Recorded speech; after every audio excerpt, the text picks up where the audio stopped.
ก่อนลองหมกได้ធ្លាប់មិនយល់ចិត្តអូននិយាយពាក្យធ្ងន់បំផ្លាញចិត្តអូនឲ្យរងរពូអូនអត់ធ្មត់យូរប៉ុន្តែប្តីមិនធ្លាប់យល់ថ្ងៃនេះ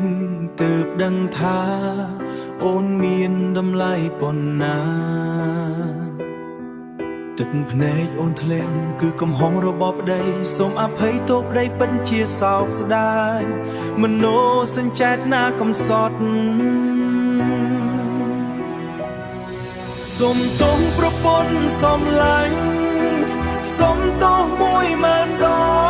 ងចិត្តប្តីធ្លាប់ខុស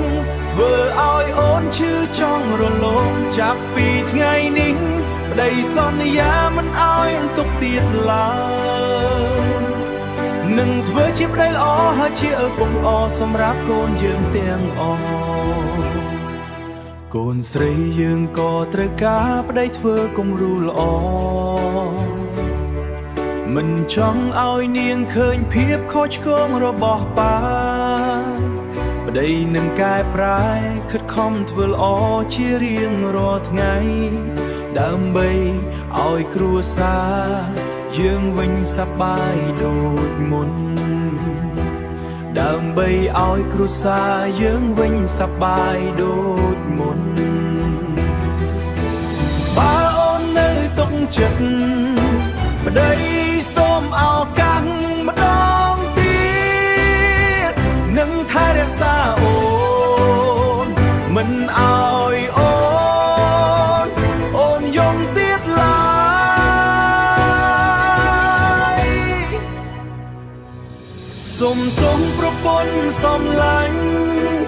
សូមទោសមួយម៉ឺនដងចិត្តប្តីធ្លាប់ខុសធ្វើឲ្យអូនឈឺចង់រលំចាប់ពីថ្ងៃនេះប្តីសន្យាមិនអោនទុកទៀតឡើយនឹងធ្វើជាប្តីអើមិនឲ្យអូនទុកទៀតឡើយ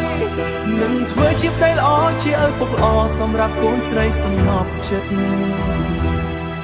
សុំទោសប្រពន្ធសំឡាញ់សុំទោសមួយម៉ឺនដងសន្យាពីបេះដូងមិនឲ្យអូនខូចចិត្តម្ដងទៀតឡើយពីថ្ងៃនេះទៅប្តីនឹងស្រឡាញ់អូនដល់ថ្ងៃចុងក្រោយដែលពេញគល់នឹងក្តីស្រឡាញ់សន្យាថានឹងថែអូនអស់ណាប្រពន្ធសំឡាញ់